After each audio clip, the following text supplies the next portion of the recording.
Harrison Reed stared at the shattered glass around him, his hands still forming the sign for friend. The crowd had scattered, leaving only the small girl and her mother surrounded by police. How could a simple conversation in sign language end with him in handcuffs and fighting for their freedom? Before we dive into how this shocking situation came to be, tell me where you're watching from today. Hit that subscribe button right now, and give this video a like if you've ever felt misunderstood. What would you do if your attempt to make a connection turned into your worst nightmare? Let's find out how a chance meeting between a lonely billionaire and a brave little girl changed everything. Harrison Reed woke precisely at 5:30 each morning, not because he enjoyed early hours, but because rigid routine was the fortress he built around his silent world. His penthouse, overlooking Boston Harbor, gleamed with minimalist luxury, every surface spotless, every object perfectly aligned. The 39-year-old tech mogul hadn't spoken a word since the age of 8, when a car accident crushed his larynx and killed his parents. The physical wounds healed, but the voice never returned. He showered exactly 7 minutes dressed in one of 20 identical charcoal suits and ate the same breakfast prepared by staff who knew better than to attempt conversation. By 6:15, his driver escorted him to a private elevator that connected directly to his office at Reed Innovations headquarters.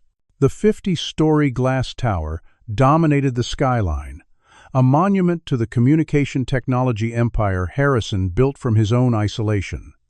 His executive assistant, Miranda Pollock, greeted him with the same rehearsed smile every day, handing him a tablet displaying the day's agenda.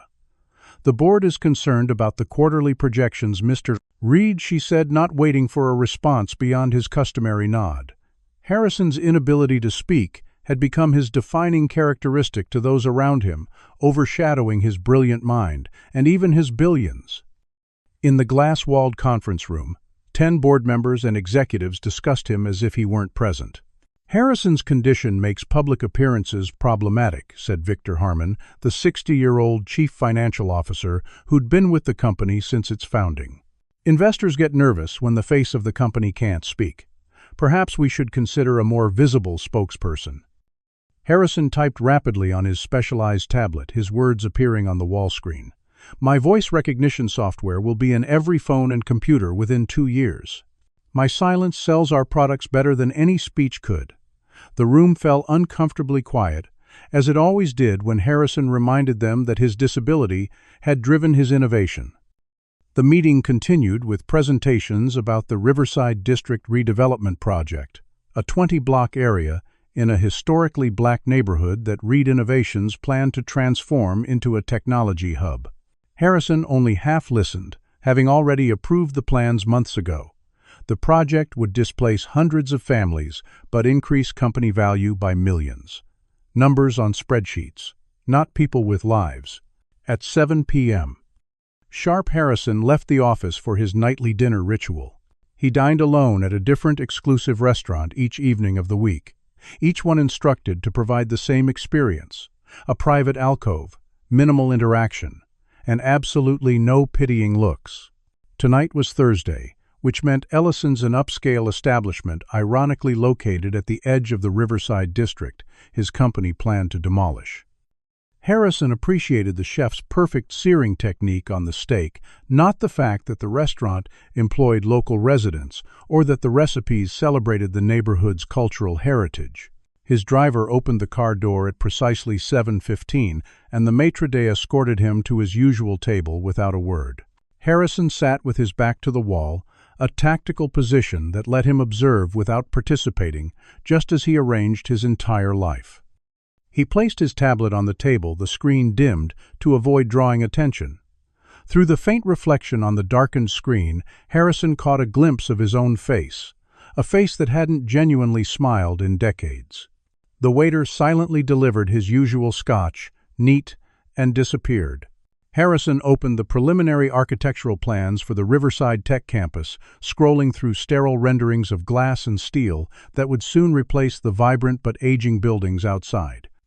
He barely noticed the other diners, all carefully seated, at a respectful distance from his alcove. This was his perfectly controlled world where money purchased the illusion of normalcy through distance. What it couldn't buy was the one thing he never admitted he wanted: a conversation, where someone actually saw him, not his disability, not his money, just him. The isolation he had architected so carefully around himself was complete. A silent empire, with a ruler who could not speak, could not connect, could not remember what it felt like to be understood. He took a sip of his scotch, unaware that his careful fortress was about to be breached by the most unexpected visitor. Zara Williams bounced excitedly on the worn couch of their small apartment, her dark curls springing with each movement as her mother Tamika searched frantically for her other earring. "Baby, please, sit still for just 1 minute," Tamika sighed, though her voice carried more affection than frustration. At 7 years old, Zara possessed an energy that seemed inexhaustible, especially when she was looking forward to something. And tonight was special: dinner at Ellison's, where Tamika's cousin Marcus worked as a sous chef. Zara's hands moved rapidly in sign language, her primary form of communication despite the cochlear implants she received 3 years ago. "Will Marcus make the special dessert?" She signed her expressive face, communicating as much as her hands did. "Yes, honey, but only if you put on your shoes." "Right now," Tamika replied, both verbally and with signs, their bilingual household shifting seamlessly between spoken English and American Sign Language. Their apartment sat on the 3rd floor of a brick building that had seen better days, but Tamika kept it spotless and filled with books, most of them second-hand treasures hunted down specifically for Zara's voracious appetite for stories.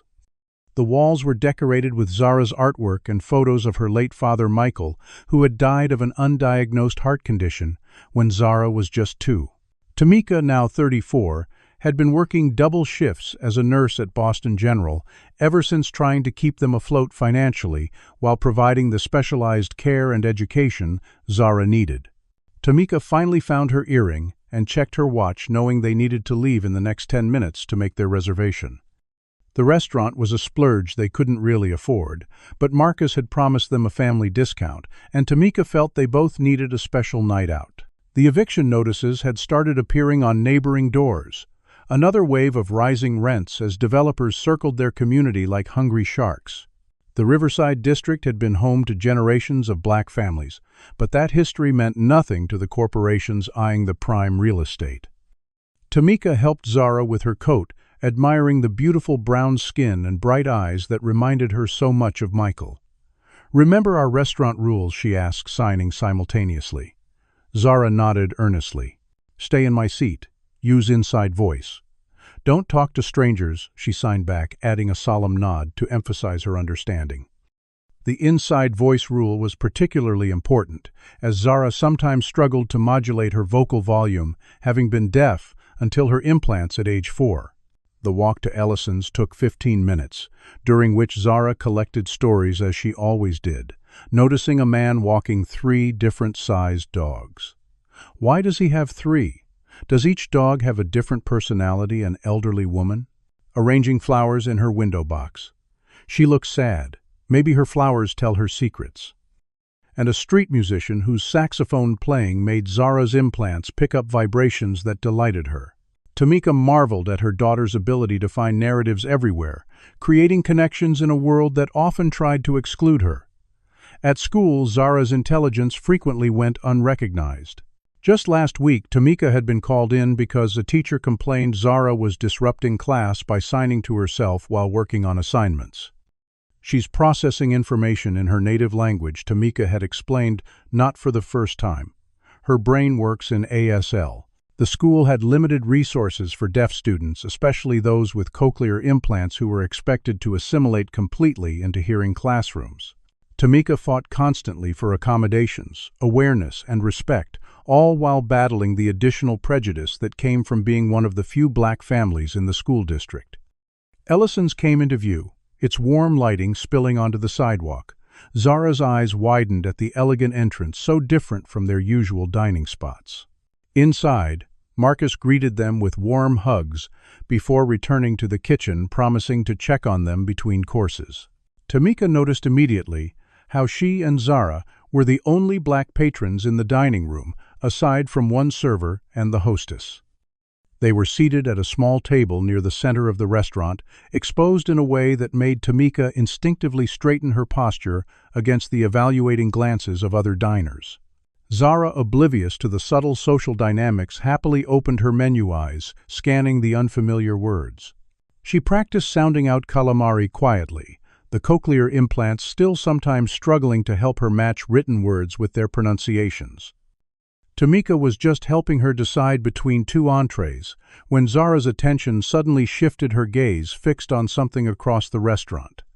Before Tamika could ask what had caught her interest, Zara's hands moved in a familiar pattern of inquiry. Why is that man talking with his hands when no one is watching? Tamika followed her daughter's line of sight to an alcove, where a white man in an expensive suit sat alone, his fingers moving almost imperceptibly as he reviewed something on a tablet. With a child's complete lack of social inhibition, Zara slid from her chair. "Zara, no!" Tamika whispered urgently, but her daughter had already moved several steps away, drawn by the magnetic pull of discovering someone else who spoke her language in an unexpected place. "Zara Williams, you come back here right now," Tamika called in a harsh whisper, rising to follow her. But Zara had already disappeared into the private alcove, where the solitary man sat, unaware that his isolation was about to be breached by a small girl who recognized in his subtle movements a language that transcended the barriers that kept them both separate from the world around them. The first indication Harrison had that his carefully constructed solitude had been breached was a small shadow falling across his tablet screen. He looked up, irritation building at this unprecedented interruption, only to find himself staring into the curious brown eyes of a child no more than 7 years old. Before he could tap his tablet to summon assistance, the little girl's hands began to move, in a pattern so familiar yet so unexpected that it momentarily paralyzed him. "Hello," she signed clearly, her small fingers forming the greeting with perfect precision. "Do you speak with hands too?" Harrison stared, frozen in disbelief. It had been years since anyone had addressed him directly in sign language, his preferred form of communication before technology became his voice. Most people assumed his tablet was his only means of expression, never considering that he might know ASL. Without waiting for his response, the girl confidently climbed into the chair opposite him, her colorful dress a stark contrast to the monochromatic elegance of his alcove.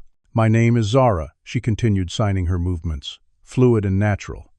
"I was born deaf, but now I have these." She pointed to her cochlear implants, partially hidden by her curly hair. "They help me hear, but I still like talking with my hands better sometimes." Harrison's hands responded before his brain could catch up, muscle memory, taking over after years of disuse.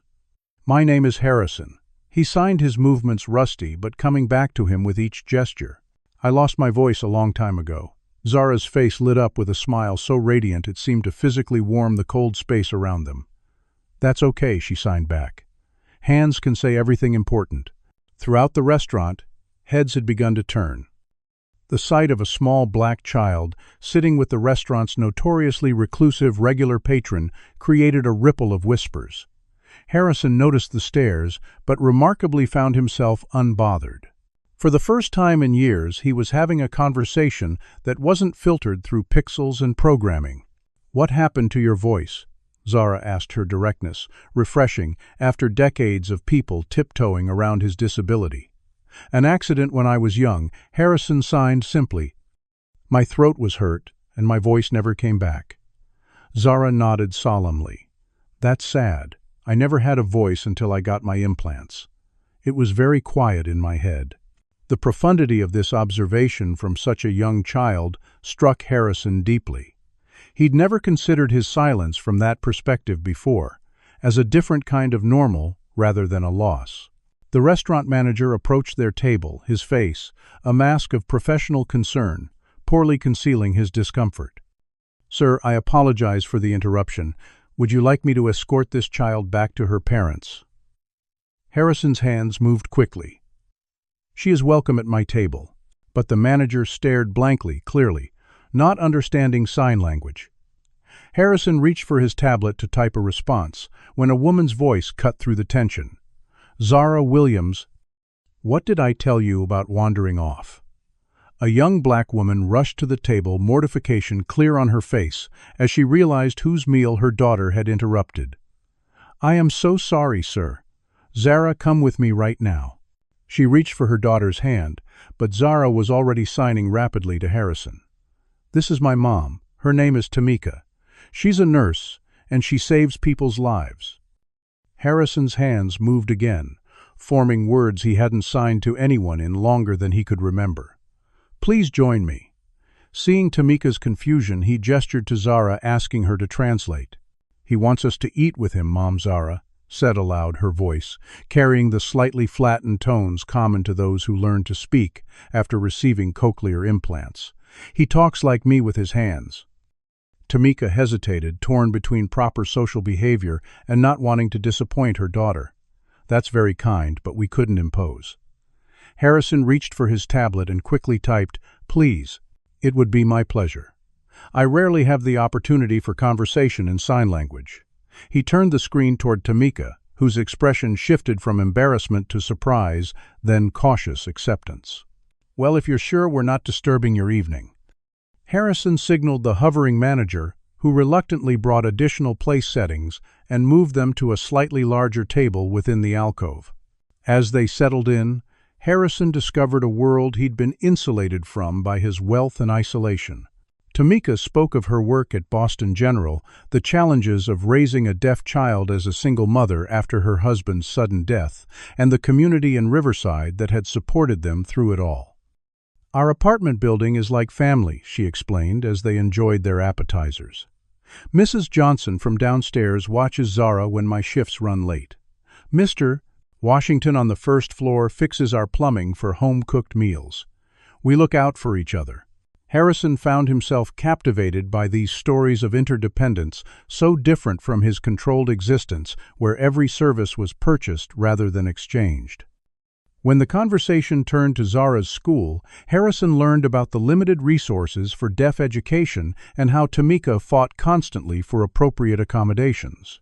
They wanted to put her in a special education class because it was easier than providing an interpreter. Tamika explained the frustration evident in her voice. "I had to bring the ADA regulations to the principal before they would listen." Throughout dinner, Zara alternated between speaking aloud and signing, often translating between her mother and Harrison. The child moved fluidly between worlds, hearing and deaf spoken and signed, in a way Harrison had never managed. When Zara excused herself to visit her cousin in the kitchen, Tamika's expression grew serious. "I hope she didn't bother you. Zara sometimes forgets social boundaries when she gets excited." Harrison shook his head and typed on his tablet. "Your daughter has given me the first real conversation I've had in years. Most people see only what I can't do, not what I can." Tamika's eyes softened with understanding. People do the same with Zara. They see her implants or her skin color and make assumptions about her capabilities. As dessert arrived, a special creation from Tamika's cousin Marcus, Zara chattered excitedly about her school's upcoming science fair. Harrison found himself smiling, actually smiling for the first time in what felt like forever. As they prepared to leave, Harrison impulsively typed on his tablet, "May I give Zara my contact information?" For sign language conversations, Tamika studied him for a moment before nodding. "She would like that. But I should tell you, once Zara decides you're her friend, she's very persistent." Harrison handed Zara a business card, watching as she tucked it carefully into her small purse with all the seriousness of an adult receiving an important document. As they said goodbye, Zara signed one last message. "Your hands tell nice stories, not sad like your eyes." Long after they left, Harrison sat in the now emptier restaurant, the ghost of a smile still playing on his lips, wondering what exactly had just happened to his carefully ordered world. Have you ever had an unexpected encounter that changed your perspective on life? Comment number 1. If you believe Harrison should pursue this newfound connection, or number 2, if you think he should protect himself and his solitary prouder lifestyle. Can wealth and privilege truly isolate someone from understanding others' struggles, or will Harrison's eyes be open to the community his company plans to destroy? Like this video if you've ever connected with someone across seemingly insurmountable differences, and subscribe to see how this chance meeting at a restaurant leads to consequences neither Harrison nor Tamika could have anticipated. What would you do if you discovered your actions were hurting people you've come to care about? Let's continue this remarkable journey. The morning after meeting, Zara and Tamika Harrison woke before his alarm, something that hadn't happened in years. His usual clockwork routine felt strangely hollow as his mind replayed the dinner conversation, particularly Zara's parting observation about his eyes. He skipped his scheduled breakfast meeting, instead instructing his driver to take him to the Riverside district, not to the development site as originally planned, but to the actual neighborhood streets. "Just drive slowly," he typed on his tablet, ignoring his driver's surprised expression. Through the tinted windows of his luxury sedan, Harrison observed the community his company planned to transform. Morning light illuminated a neighborhood that looked nothing like the blighted area described in Reed Innovation's development proposals. Children waited at bus stops while parents hurried to work. Elderly residents tended small gardens in front of brick apartment buildings. Local businesses opened their doors for the day. Signs of economic struggle were evident. Buildings needing repair, outdated infrastructure, but also signs of a thriving community that the sterile architectural renderings on his tablet could never capture. Harrison directed his driver to stop near a small park where several children played before school. From the safety of his car, he watched as they communicated in a mix of spoken English, Spanish, and what appeared to be informal sign language. His attention was drawn to a colorful mural painted on the side of a community center building, depicting diverse hands forming different signs against a background of city skylines. The words, "Our hands, our voices, our community," arched above the image. Harrison found himself wondering if Zara had participated in creating it. Back at Reed Innovation's headquarters, he arrived 2 hours behind schedule to find Victor Harmon waiting in his office, barely concealing his irritation. "The development committee has been waiting, Harrison. We need your final approval on the demolition timeline." Harrison brushed past him to his desk, pulled up the project plans on his main screen, and for the first time really looked at what they were proposing. The familiar 20-block area was rendered as a blank slate, existing structures erased to make way for sleek, modern buildings that would house tech startups, luxury apartments, and amenities designed to attract young professionals. There was no place in this vision for the community he had glimpsed that morning. No accommodation for the current residents, no preservation of the vibrant street life. He typed rapidly. "Where will the current residents go?" Victor scoffed. "Relocation packages were covered in the initial proposal. Most will move to Westridge or Carlton Heights." Both neighborhoods were miles away from the city center, disconnected from public transportation and job opportunities. Harrison typed again. "And the businesses, the community organizations, market rate compensation for property owners, as legally required," Victor replied dismissively. "Nothing more is necessary or financially prudent." Now about the timeline, Harrison held up his hand, a clear signal he wasn't finished. His fingers flew across the keyboard. "I want to revisit the entire proposal. Schedule community meetings. Get input from actual residents." Victor's face flushed with anger. "We're weeks away from breaking ground. Investors are committed. Your sudden attack of conscience will cost millions." Across town, Tamika sat at her small kitchen table during her break between shifts, scrolling through news on her phone while Zara was at school. A headline caught her attention: "Reed Innovations finalizes Riverside redevelopment plan."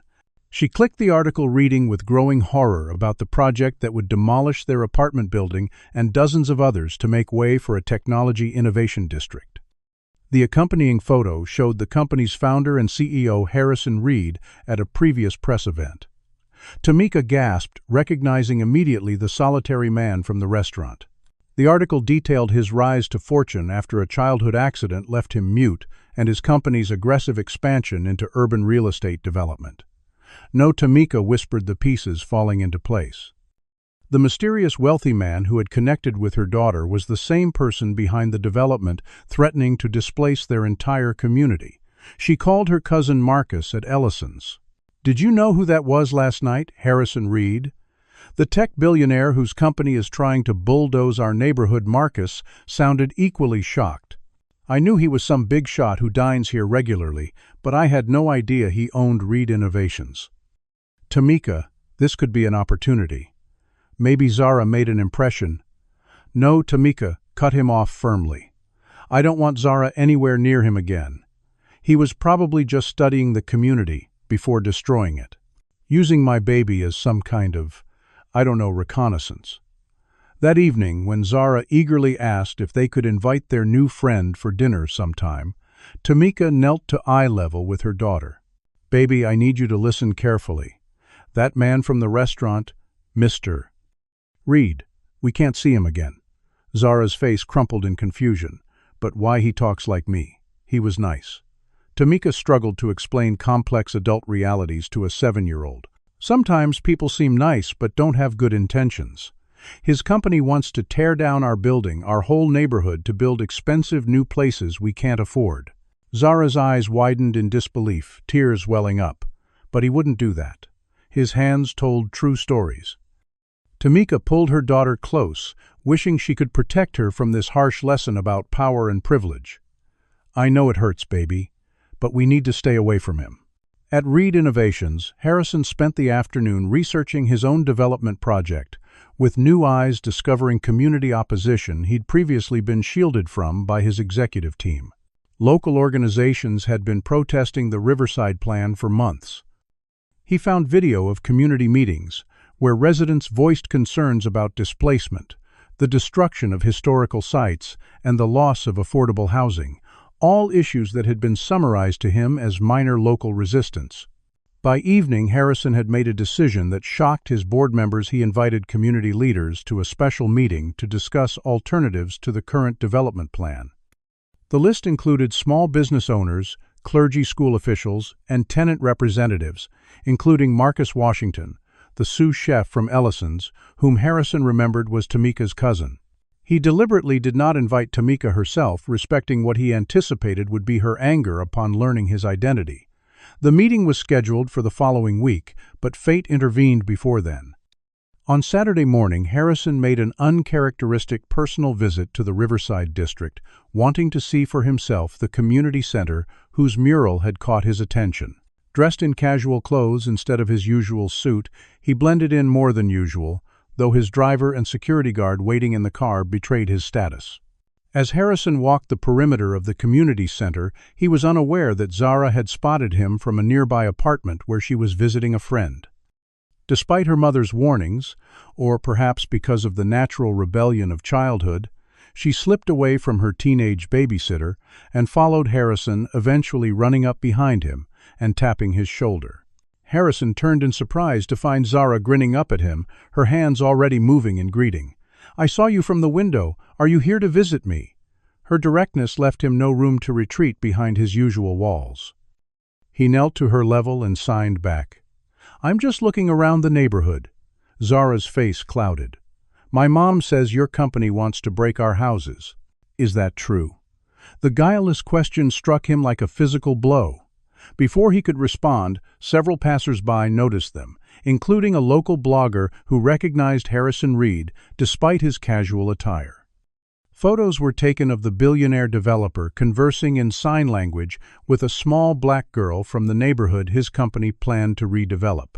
Within hours, the images spread across social media, with captions ranging from cynical "Reed uses deaf child for PR ahead of controversial development" to sinister. Why is billionaire Harrison Reed meeting secretly with children in Riverside? By the time Harrison returned to his penthouse that evening, Miranda was waiting with a grim expression. "Sir, we have a situation developing online." She showed him the viral photos and headlines, the social media firestorm brewing, and the calls already coming in from news outlets seeking comment.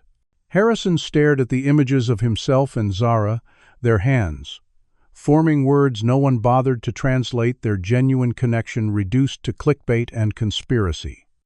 He typed quickly on his tablet. "Find out if Tamika and Zara Williams are being harassed because of this. Ensure their privacy and safety immediately." The simple interaction with a child had suddenly complicated everything, putting both his company's plans and an innocent family in the crosshairs of public scrutiny. As Harrison looked at the swirling controversy on the screen, he realized with startling clarity that the isolated world he had built for himself was crumbling, and he wasn't sure he wanted to save it. By Monday morning, the photos of Harrison with Zara had exploded across traditional and social media, spawning a dozen contradictory narratives. Conservative business outlets questioned Harrison's judgment and leadership capabilities. Reed Innovations CEO shows erratic behavior, investors concerned.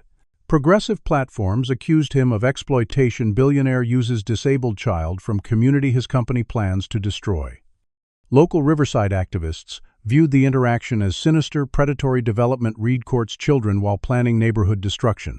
Inside Reed Innovations, the crisis management team worked frantically to contain the damage, but Harrison refused to issue the standard denial and distance statement they prepared.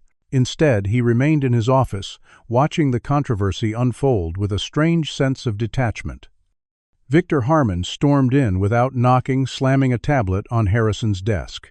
"The board is meeting in an hour to discuss this PR nightmare. Your little field trip has cost us 8 points in the market already." Harrison didn't respond, still scrolling through news articles. Victor continued, his voice rising. "Some are suggesting you're mentally unstable, that your condition has finally affected your judgment. Others are implying darker motives for your interest in this child. Either way, your actions have jeopardized the entire Riverside project and possibly your position as CEO." Harrison finally looked up, his expression unreadable. He typed briefly, "Let them meet without me." Victor's face reddened. "This isn't just going away, Harrison. You need to issue a statement denying any personal connection to this family. Reaffirm your commitment to the development plan and stay away from that neighborhood." Harrison's response was a single word: no. In the Riverside district, Tamika faced her own nightmare. She had been called into her supervisor's office at Boston General to discuss the situation after patients recognized her from news coverage as the mother of the Reed child. The hospital administration, concerned about the attention, had cut her shifts for the week until things settled down. Outside her apartment building, reporters gathered hoping for comments, forcing Tamika and Zara to stay with a relative across town. Zara, confused and upset by the sudden upheaval, kept asking what she had done wrong. "Nothing," baby Tamika assured her, though her own anger simmered beneath the surface. Sometimes adults make simple things complicated. At school, other children questioned Zara about the rich white man in the photos. Some parents, learning of the connection to Reed Innovations, accused Tamika of selling out to developers, while others suggested she was using her daughter to pursue financial gain through some imagined lawsuit. The community that had once supported them now viewed them with suspicion and resentment. Marcus called from Ellison's to report that protesters had begun targeting the restaurant, assuming it was collaborating with Reed Innovations on gentrification efforts. "This is insane," he told Tamika. "All because your daughter talked to the man." By Wednesday, Harrison had attempted to reach out to Tamika through his personal assistant, sending a message apologizing for the unwanted attention and offering assistance. Tamika's response was brief and cold. "Please do not contact us again. Your help has done enough damage." His corporate legal team strongly advised against further communication, warning that any continued contact could be misinterpreted and potentially lead to legal issues. "Cut ties completely," his chief counsel insisted. "Issue a generic statement about respecting privacy and move on." But Harrison couldn't move on. For the first time in decades, he had connected with someone who saw him as a person rather than a condition or a fortune. The fact that this connection had come through a child's innocent perspective only made it more valuable, and its loss more painful. Instead of following his lawyer's advice, Harrison made an anonymous donation to establish a new program at the Riverside Community Center focused on deaf education, sign language classes, and after-school activities for children with hearing impairments. He structured the gift through several foundations to hide his involvement, specifically requesting that no publicity be connected to the donation. The community center, desperate for funding, as redevelopment threats loomed, accepted the gift without questioning its origins too deeply. Within weeks, the program launched with qualified instructors, new technology, and resources previously unavailable in the neighborhood. The center's director personally invited families with deaf or hard-of-hearing children, including Tamika and Zara. Tamika, unaware of Harrison's connection to the new program, initially hesitated, but ultimately enrolled Zara after seeing how excited she was about meeting other children who communicated in sign language.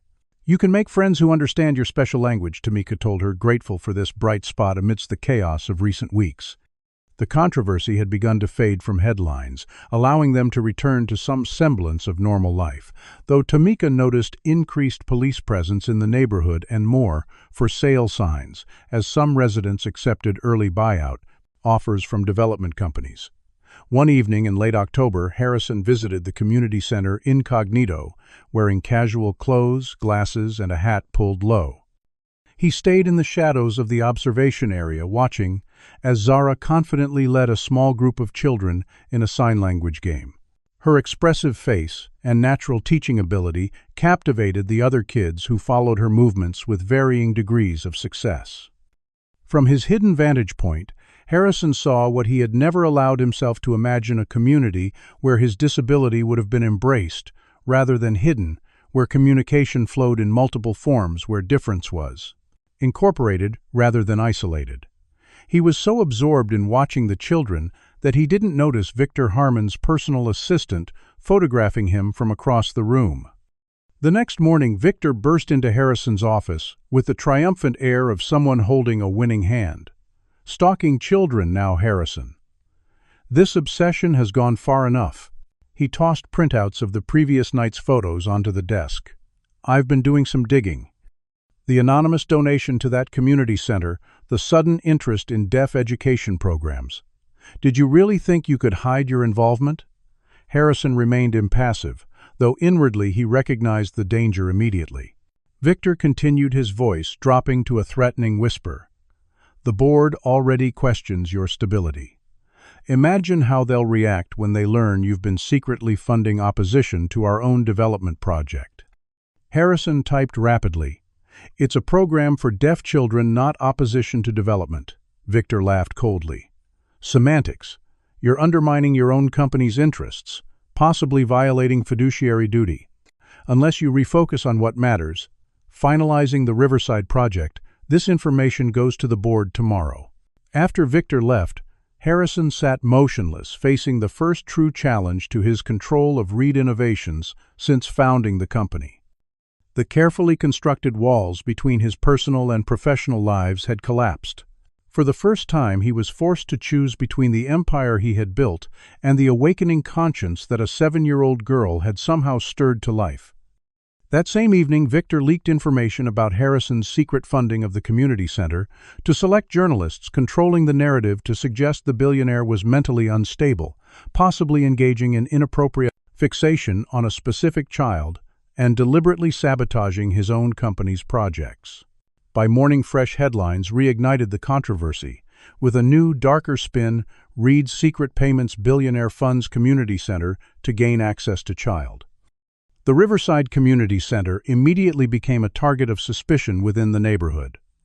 Attendance at programs dropped dramatically as parents kept their children away from what some now considered a predatory scheme.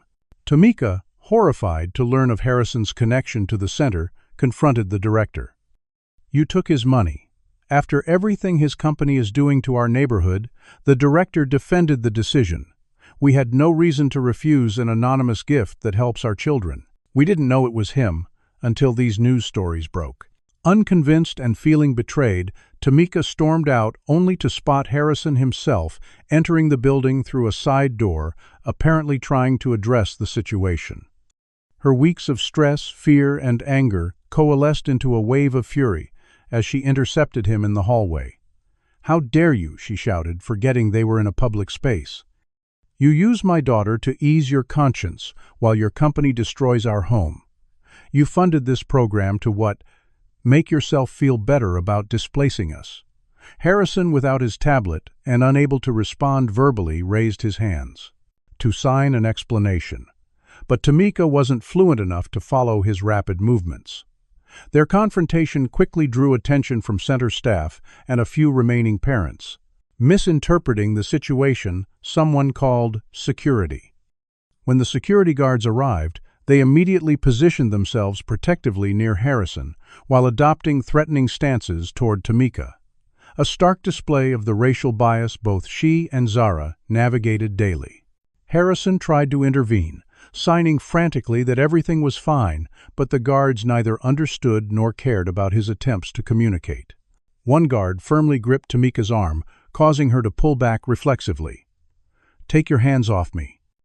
I have every right to be here."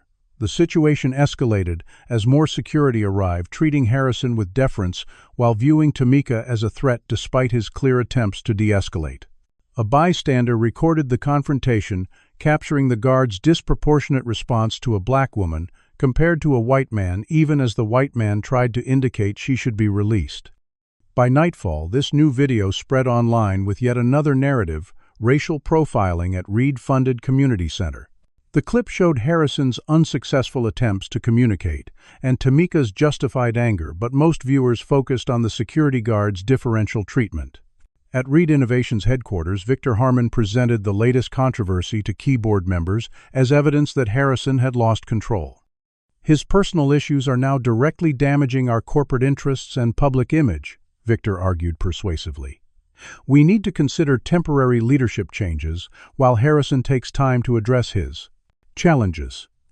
As darkness fell over Boston that night, 3 lives stood at a crossroads. Harrison isolated in his penthouse, facing the potential loss of his company. Tamika explaining to a tearful Zara why they couldn't return to the community center she loved, and Victor Harmon in his office mapping out the final steps to push Harrison out of the company he had founded. The storm that began with a simple conversation in sign language had grown into a tempest that threatened to sweep away everything in its path. The emergency board meeting was scheduled for 9 a.m. sharp, but Harrison arrived at Reed Innovations headquarters at 5, long before even the most ambitious employees. The pre-dawn quiet allowed him to move through the building unseen as he gathered the evidence he'd spent the night compiling. In his office, he meticulously organized financial records, property acquisitions, and email communications that told a story very different from the company's public narrative about the Riverside development. Meanwhile, across town, Tamika sat at her kitchen table, scrolling through hundreds of comments on the video of her confrontation with security guards. The footage had struck a nerve, showing in stark visual terms how differently the world treated people based on race, even when the white person involved was trying to help. Her phone rang the hospital administration. "We think it's best if you take an extended leave," her supervisor said awkwardly. "With all the publicity, patients are expressing concerns." Tamika hung up without responding, another income blow she couldn't afford. She looked over at Zara, still sleeping on the pull-out couch, innocent to the adult chaos swirling around her.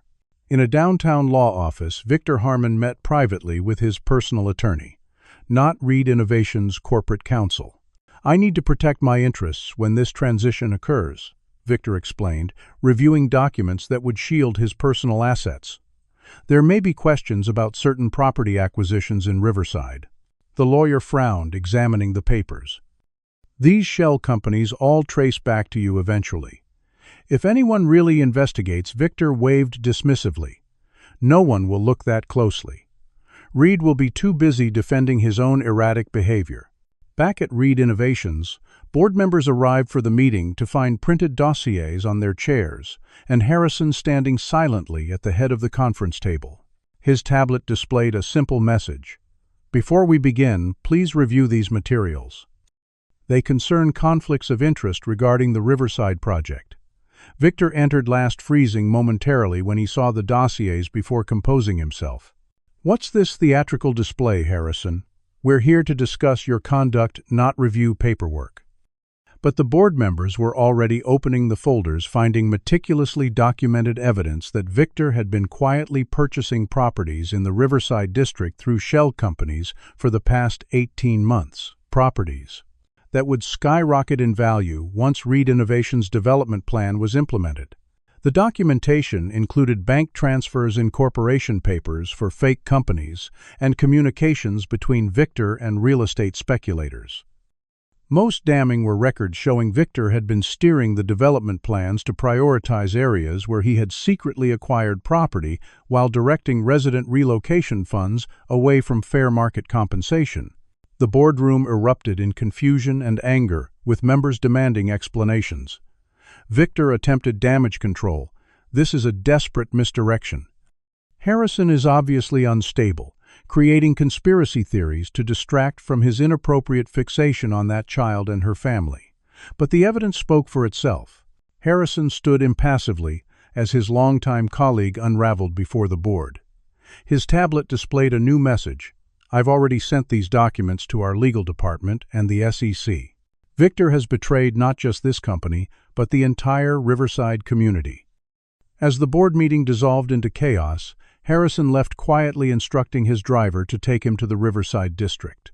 He had one more task to complete, one that might not save his company, but might begin to repair the damage done to Tamika and Zara. At the community center, Harrison found the director and handed her an envelope. Inside was documentation transferring complete ownership of the building from Reed Innovations to a community land trust, along with substantial funding for its continued operation, independent of any corporate control. "This property can never be developed," the accompanying letter explained. "It belongs to the community permanently." Next, Harrison visited a legal aid office that had been fighting the Riverside redevelopment. He provided them with copies of all evidence against Victor, plus additional documentation of how Reed Innovations had manipulated zoning regulations and bypassed proper community input. The attorney's eyes widened as she reviewed the files. "Mr. Reed, this could stop the entire development project. Your own company will lose millions." Harrison nodded, typing on his tablet. "Some costs are worth paying." News of Victor's double dealing spread quickly through business circles, causing Reed Innovations stock to plummet and triggering calls for government investigation. The Riverside community organized an emergency meeting that evening to discuss these developments, which Tamika reluctantly attended after multiple neighbors urged her participation. "You've become the face of this fight," her elderly neighbor, Mrs. Johnson, insisted. "People listen when you speak." The community center's main room was packed beyond capacity, residents buzzing with a mixture of hope and skepticism about the sudden turn of events. Local activists cautiously celebrated the development's apparent derailment, while warning that corporate interests would likely regroup with new tactics. Tamika sat silently in the back, Zara beside her, both physically and emotionally exhausted from the week's events. Outside Reed Innovations headquarters, a protest had gathered demanding accountability, not just from Victor Harmon, but from the entire company for its predatory development practices. Harrison, returning from Riverside, instructed his driver to stop rather than entering through the private garage as usual. "Sir, that's not advisable," his security team warned, but Harrison was already opening the door. For the first time in his public life, Harrison approached a crowd without handlers, teleprompters, or carefully controlled conditions. The protesters initially didn't recognize him in his casual clothes, without the usual corporate entourage. He stood silently at the edge of the gathering, watching and listening as people shared stories of displacement, discrimination, and defiance. Eventually, someone recognized him, pointing and shouting, "That's Reed himself." The crowd turned toward him with a mixture of anger and surprise. Without his tablet, Harrison could not explain himself or defend his actions. His vulnerability in that moment was complete. A powerful man rendered voiceless not by disability, but by the consequences of corporate decisions made in his name. A protester approached him, accusingly. "Did you call the police on us? Are you having us arrested?" Unable to respond. Verbally, Harrison shook his head, hands raised in a universal gesture of peace. The misunderstanding escalated as more protesters surrounded him, some shouting, others filming with phones. In the confusion, someone pushed Harrison, causing him to stumble backward. As he regained his balance, he noticed a small figure darting through the crowd toward him. Zara, who had spotted him from where she and Tamika had been watching the protest on their way home from the community meeting. "Stop, Zara!" shouted, reaching Harrison's side.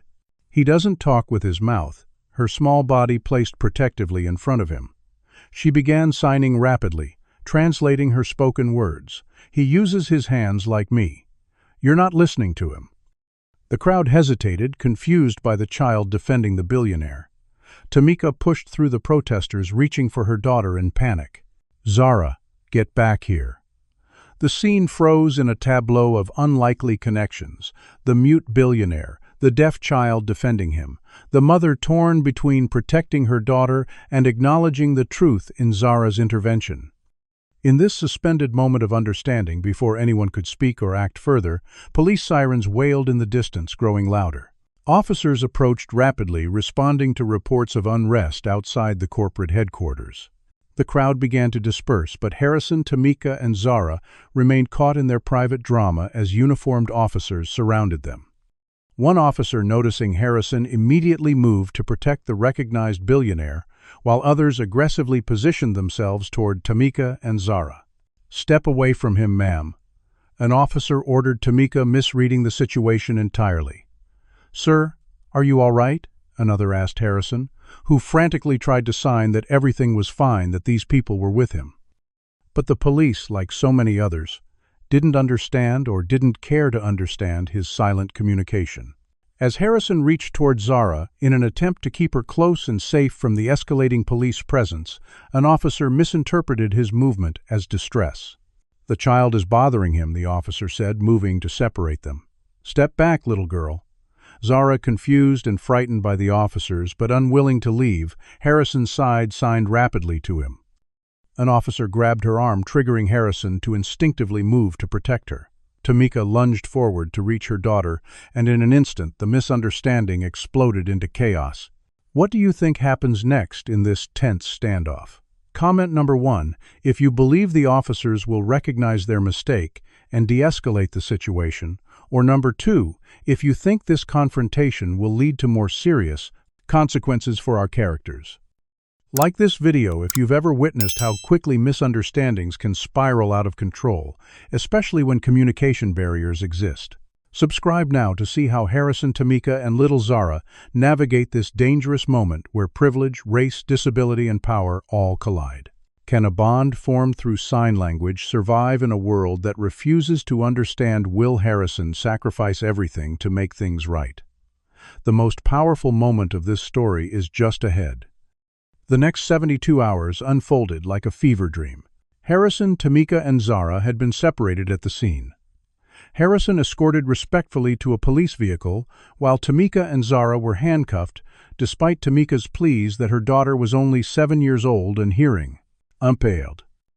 The contrasting treatment continued at the police station, where Harrison was placed in a private room with water, and his confiscated tablet returned, while Tamika and Zara were processed through standard channels separated from each other.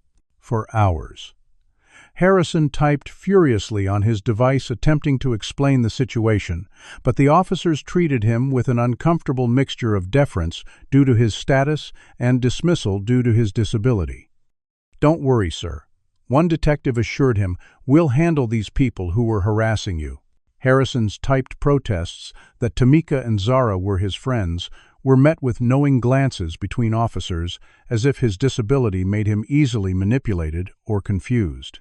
Meanwhile, in a sterile interview room, Tamika fought to maintain composure as officers questioned her about her attack on Harrison Reed, ignoring her explanations. "My daughter uses sign language. She was trying to communicate with him. We weren't attacking anyone." Zara, separated from her mother and without an interpreter, sat alone in a juvenile holding area, unable to fully understand what was happening or why. When an officer attempted to question her without appropriate accommodation, she retreated into silence, her hands still in her lap. By midnight, Reed Innovations' legal team arrived, not to defend Harrison as he had requested, but to manage the situation on behalf of the company.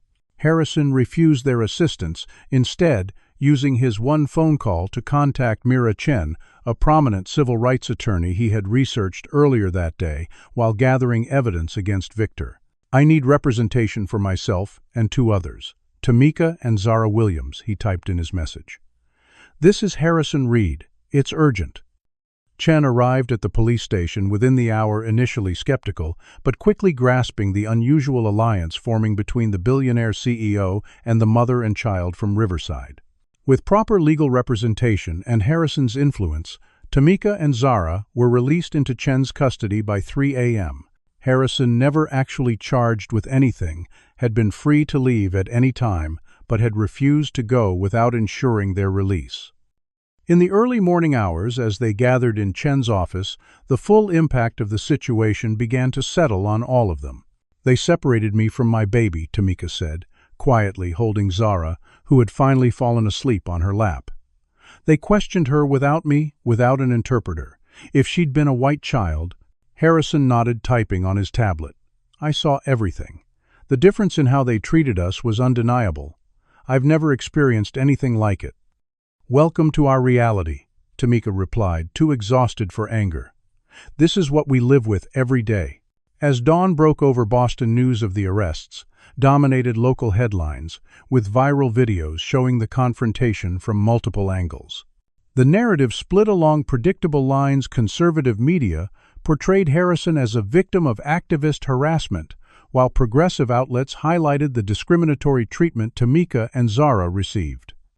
By noon, Reed Innovations issued an official statement distancing the company from Harrison's personal activities and announcing that Victor Harmon had been placed on administrative leave pending investigation of concerning allegations. The board appointed an interim CEO, effectively sidelining Harrison while carefully avoiding any explicit removal that might trigger shareholder panic. Harrison, watching these developments from Chen's office, made a decision that surprised even himself. Rather than fighting to reclaim control of his company immediately, he focused on gathering comprehensive evidence of discriminatory practices in the Riverside Development Project. Working with Chen, he compiled documentation showing how the project had circumvented fair housing requirements, manipulated environmental impact studies, and deliberately undervalued properties in the predominantly black neighborhood. "Your own company did this," Chen remarked, reviewing the files. "You signed off on these plans." Harrison nodded solemnly, typing, "I was complicit through ignorance and isolation. That doesn't excuse it." While Harrison worked with Chen on legal strategies, Tamika faced her own challenges. News vans parked outside her apartment building. Neighbors either avoided her or sought her out as a suddenly important community figure, and hospital administration suggested extending her leave of absence indefinitely. Most painfully, Zara withdrew into herself the trauma of the arrest, triggering setbacks in her communication and confidence. "She won't use sign language anymore," Tamika told Harrison during a meeting at Chen's office. "She says hands get people in trouble." The words struck Harrison deeply. He knew exactly how it felt to retreat from the world after trauma, to build walls that eventually became a prison of isolation. That evening he made two momentous decisions. First, he transferred ownership of several key properties already purchased by Reed Innovations to a newly established community land trust controlled by Riverside residents, with Tamika invited to serve on its board. The properties included not just the community center, but strategic locations throughout the neighborhood that would effectively block any cohesive redevelopment plan. Second, he called a press conference, his first in years, where he would publicly address everything that had happened. The financial markets reacted immediately and severely to Harrison's property transfers. Reed Innovations stock plummeted 20% in a single day, triggering an emergency board meeting where members frantically discussed legal options to reverse the transfers and remove Harrison permanently.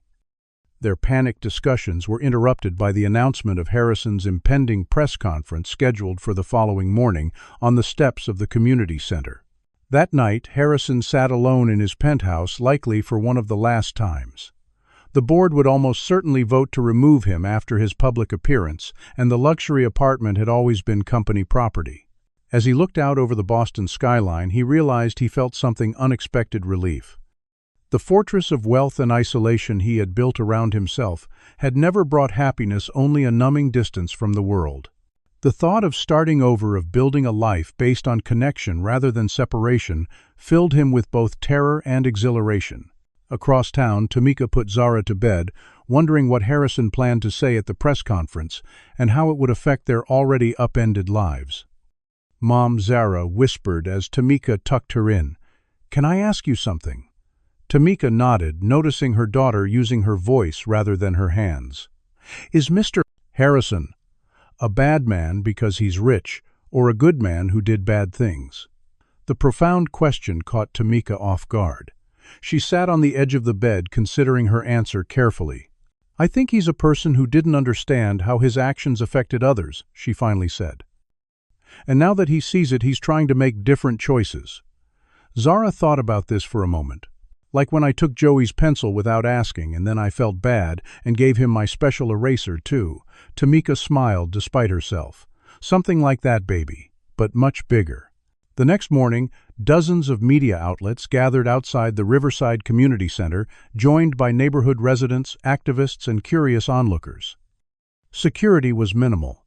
Harrison had specifically requested no police presence hiring, instead a community-based security firm with de-escalation training. When Harrison arrived, he did something unprecedented. He walked through the crowd rather than appearing directly at the microphones. Without bodyguards creating a barrier, people could approach him, speak to him, even touch his shoulder or shake his hand. He nodded in acknowledgement, his tablet tucked under his arm, unused for the moment. At the microphones, he finally opened his tablet, but instead of a typed statement, he turned to the side where a large screen had been set up. To everyone's surprise, the screen displayed a live video of Zara seated beside Tamika at Chen's office for privacy and safety. "Mr. Harrison asked if I would help him talk to you today," Zara said, her voice small but clear. "He wants me to translate his signs so everyone can understand his hands like I do." What followed was extraordinary. Harrison signing his statement while Zara translated, creating a bridge between his silent world and the watching public. Through Zara's voice, Harrison acknowledged his role in the Riverside Development Plan and his awakening to its harmful impact. He announced his permanent transfer of key properties to community control and pledged his personal fortune to establishing a foundation supporting fair housing, disability access, and racial equity initiatives. Most powerfully, he described how Zara had taught him that true communication transcends the barriers of privilege, race, and ability, that it requires not just speaking but listening, not just power but empathy. As Zara translated his final signs, her confidence visibly grew, her earlier trauma beginning to heal through this act of public connection and purpose. When Harrison finished signing, the gathered crowd stood in momentary silence before erupting in a mixture of responses, applause from some, skeptical murmurs from others, and a barrage of shouted questions from the press.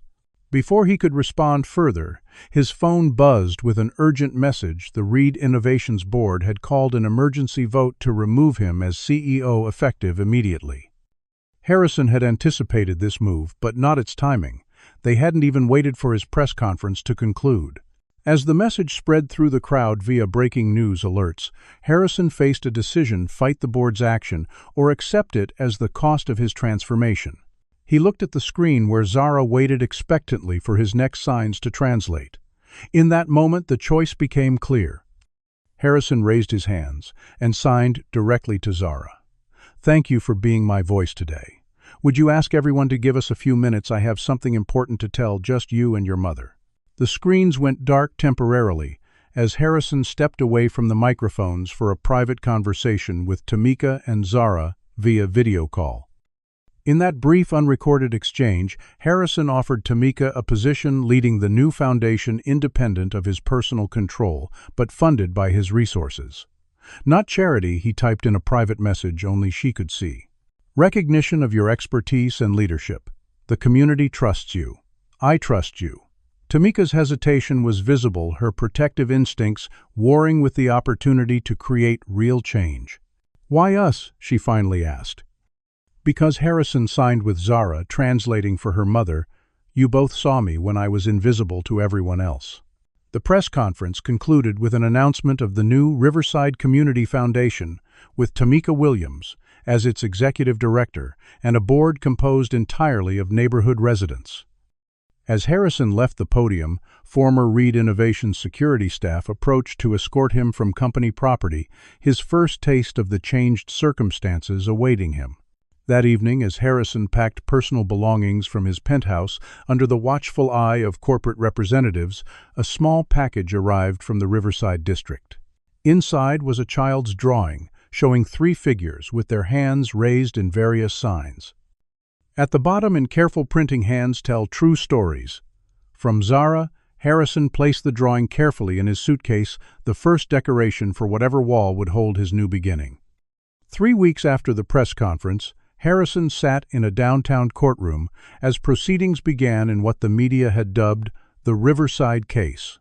Multiple lawsuits had been consolidated, the SEC investigation into Victor Harmon's conflicts of interest, a class action suit filed by Riverside residents against Reed Innovations, countersuits from the company against Harrison for breach of fiduciary duty, and civil rights complaints regarding the arrests of Tamika and Zara.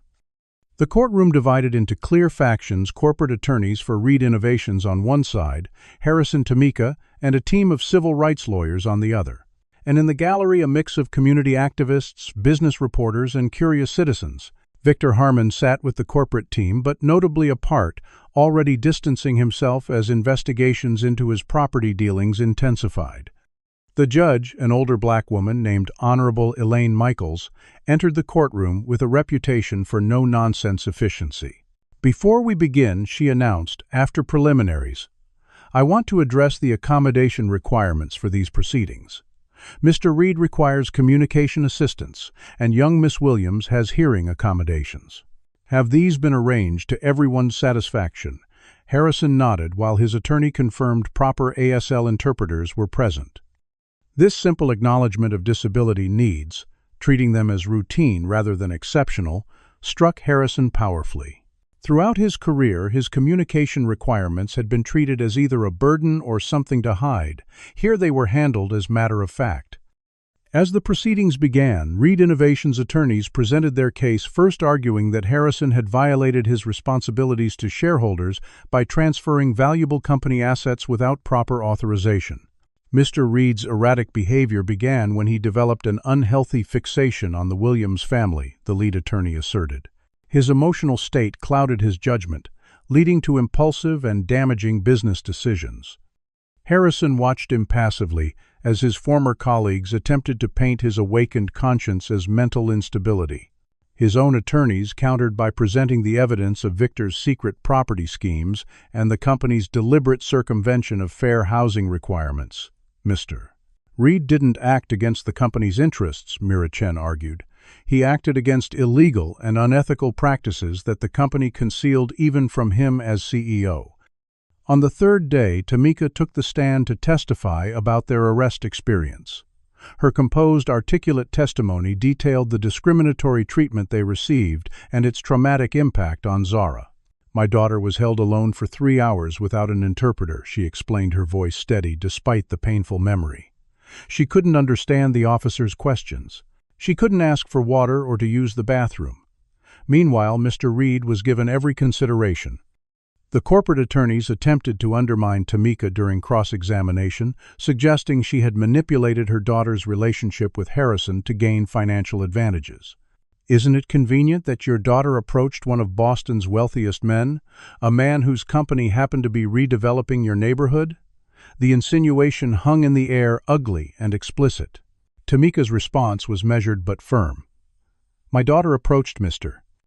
Reed because she saw him using sign language. She didn't know who he was. She saw someone who communicated like her, and that was rare and special to her." The testimony that shocked the courtroom came from an unexpected source. Officer Kevin Sullivan, one of the police officers present during the arrests, requested to testify about departmental practices.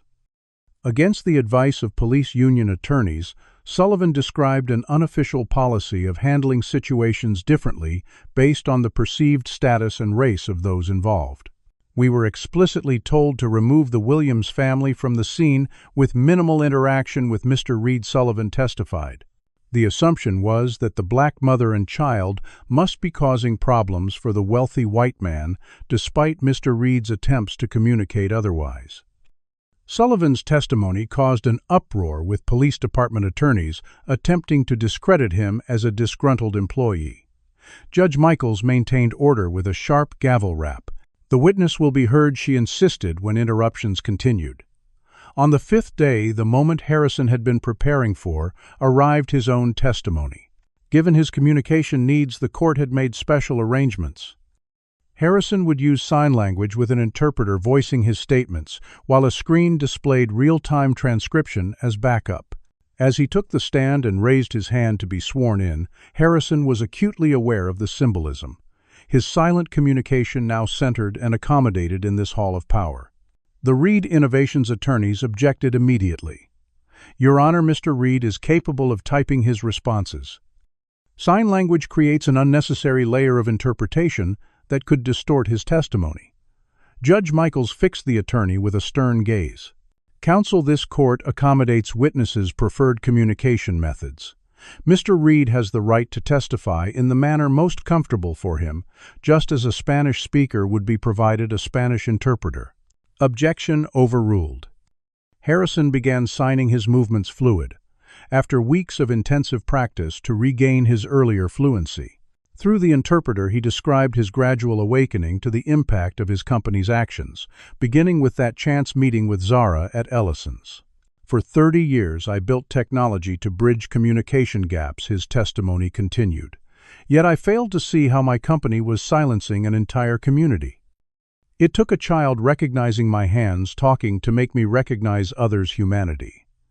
The cross-examination was brutal, with corporate attorneys attempting to portray Harrison as emotionally manipulated or mentally unfit.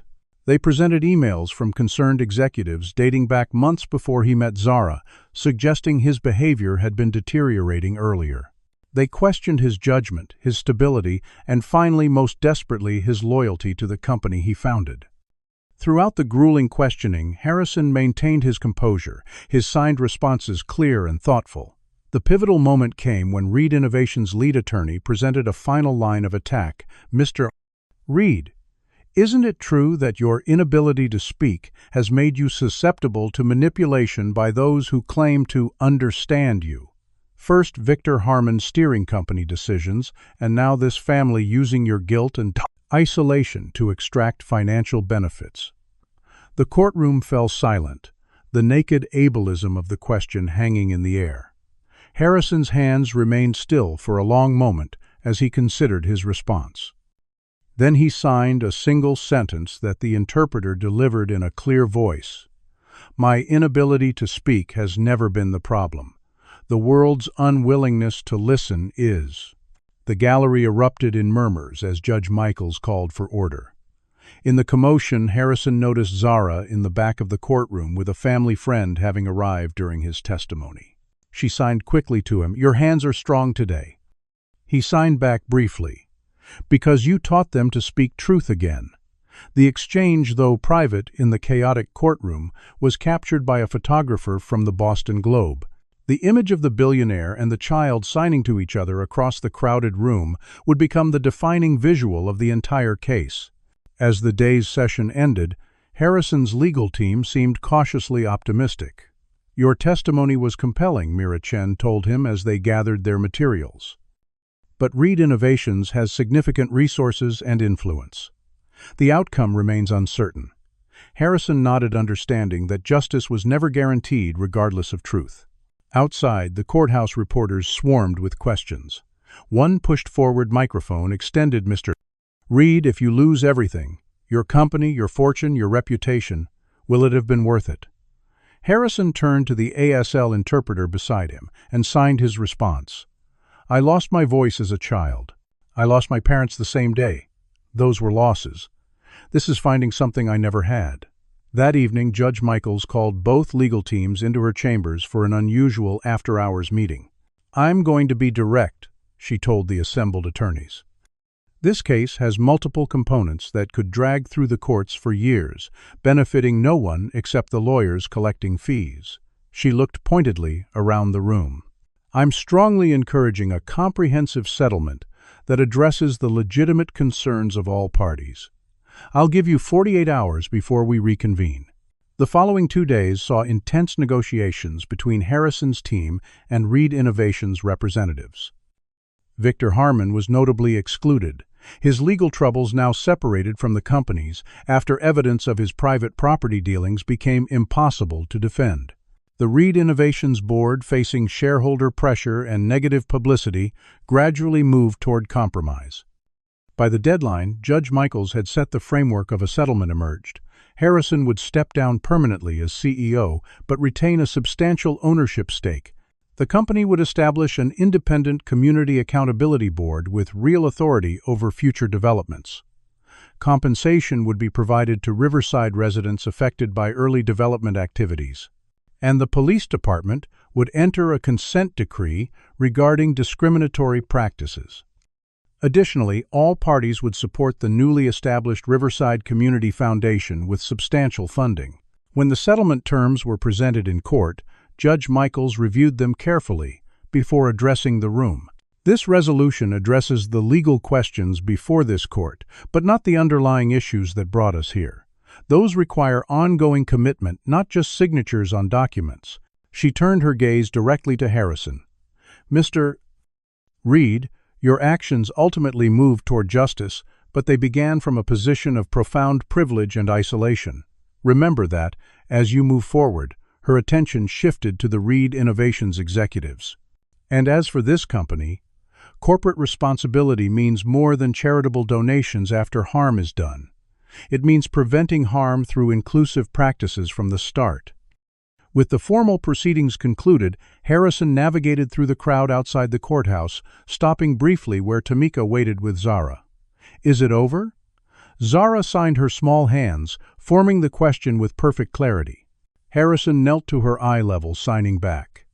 One chapter is over. The new story is just beginning. Tamika's expression remained guarded, the weeks of stress and spotlight having taken their toll. What happens now? She asked aloud, while signing simultaneously, a habit she had strengthened during the proceedings. Harrison stood and signed his response, letting Zara translate. Now we build something better than what was broken. If you'll still lead the foundation. Tamika nodded slowly, her reservation giving way to resolute determination. Not for you, she clarified. For the community. For her future. Harrison nodded in understanding. Their unlikely alliance had never been about friendship or forgiveness. It was about justice, about systems larger than any individual. As they parted ways outside the courthouse, photographers captured the moment, not embraces or smiles, but a simple exchange of signs between three people forever connected by circumstance and choice. The images appeared in news outlets worldwide, usually without translation or context, the silent conversation remaining private despite its public performance. What the photos couldn't capture was the weight lifting from three sets of shoulders, the first deep breaths in weeks, and the tentative hope that something valuable had emerged from the chaos of their collision. 6 months after the courthouse settlement, the Riverside district had transformed, not into the sterile tech campus originally planned, but into something more organic and authentic. The community center now expanded with new facilities for deaf and hard-of-hearing residents, hosted daily sign language classes attended by people from throughout Boston. Storefronts that had been boarded up in anticipation of demolition reopened with local businesses supported by grants from the Riverside Community Foundation. Harrison had relocated to a modest apartment within the neighborhood, his penthouse and executive lifestyle abandoned for a simpler existence. The transition hadn't been easy. Decades of isolation had left him ill-equipped for community living. Neighbors regarded him with suspicion, initially the billionaire's presence viewed as either slumming or surveillance. But gradually, as he became a regular at local businesses and community meetings, always communicating through sign language or his tablet perceptions shifted. He volunteered teaching technology classes at the community center, focusing on students with disabilities. His expertise, separated from his former corporate power, became a resource rather than a weapon. Tamika thrived as the foundation's executive director, her natural leadership finally finding the platform it deserved.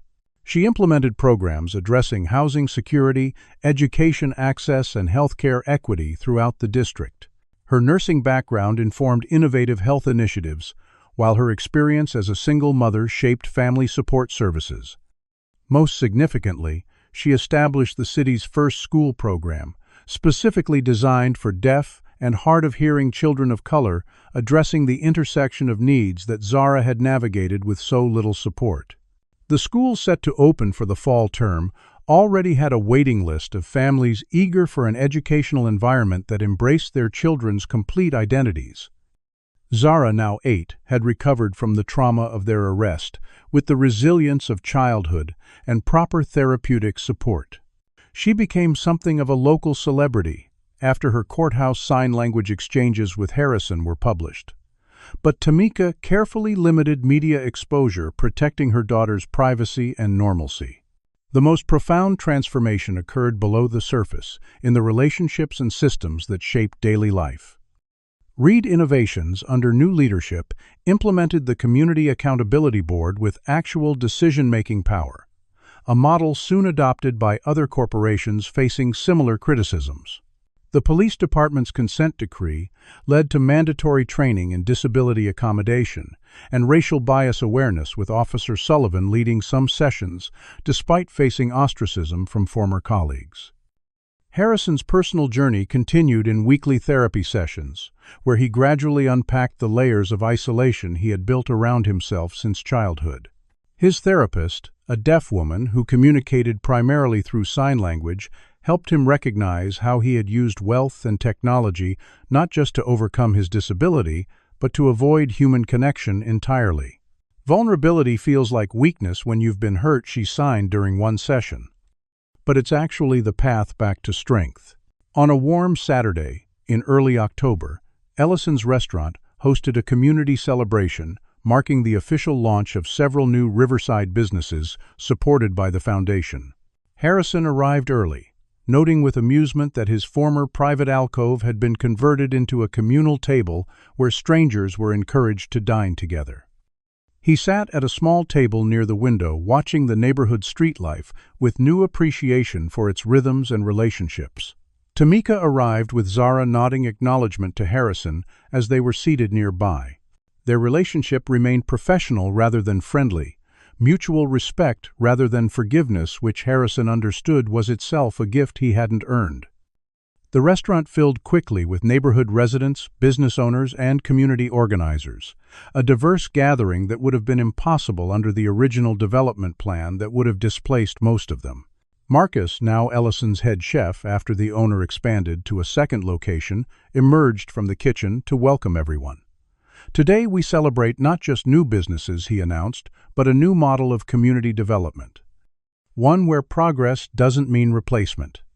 Applause filled the room as he introduced each new business owner, highlighting their local roots and future plans. Throughout the celebration, Harrison observed something remarkable. Nearly everyone present used at least some basic sign language alongside their spoken words.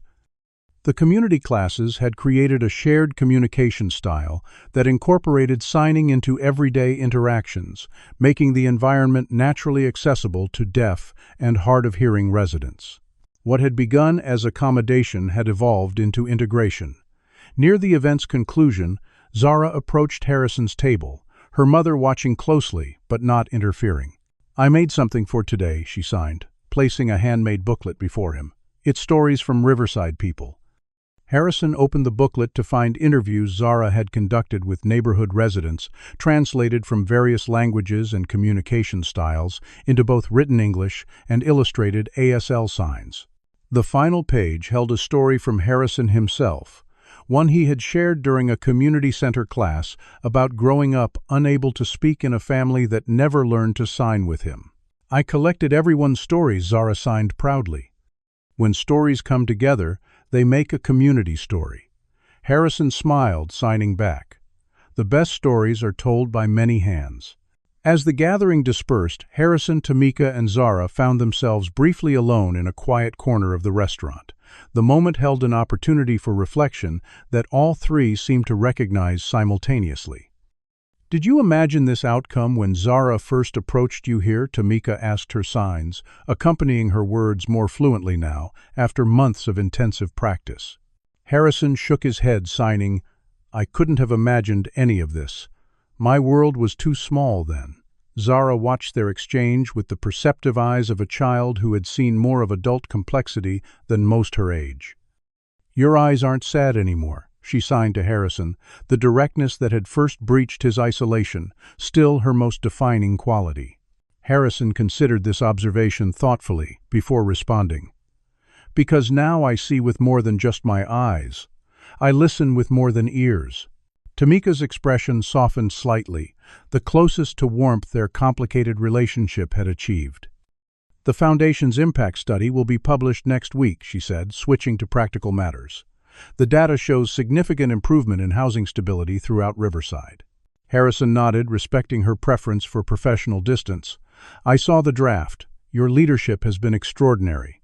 As they prepared to leave, Harrison noticed a familiar face entering the restaurant, Judge Elaine Michaels, who had overseen their court case.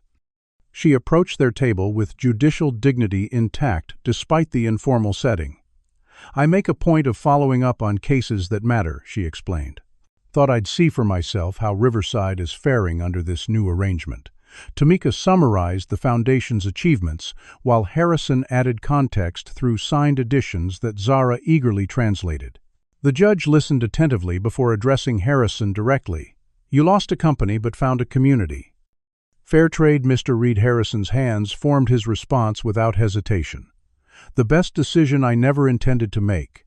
After the judge departed, Harrison, Tamika, and Zara stood together briefly on the sidewalk outside Ellison's. No photographers documented this moment. No reporters recorded their exchanges. In this private conclusion to their public story, Harrison signed something he had practiced carefully to express precisely, "Thank you both for the uncomfortable gift of truth." Some debts can't be repaid, only paid forward. Tamika nodded, understanding his meaning without requiring elaboration. "The work continues," she replied simply. Zara, ever the bridge between worlds, took each of their hands briefly in hers before releasing them.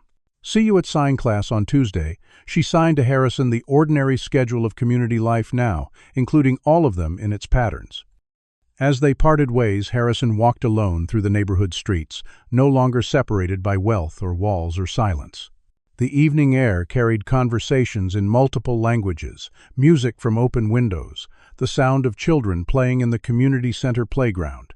He stopped to watch a group of deaf and hearing children engaged in an elaborate game whose rules seemed to combine elements of tag and sign language challenges.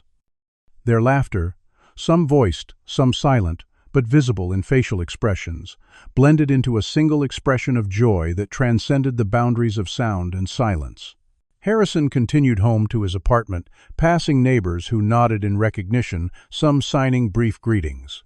The journey that began with a small girl noticing his hands talking had led him here to a place where his silence was just one way of being in a world filled with multiple forms of expression. In the soft evening light, he raised his hands briefly, forming signs no one was present to see. Not alone. Not anymore.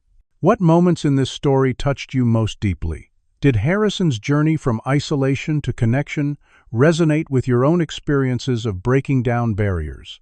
Comment below, sharing when you've witnessed or experienced transformation through unexpected connections.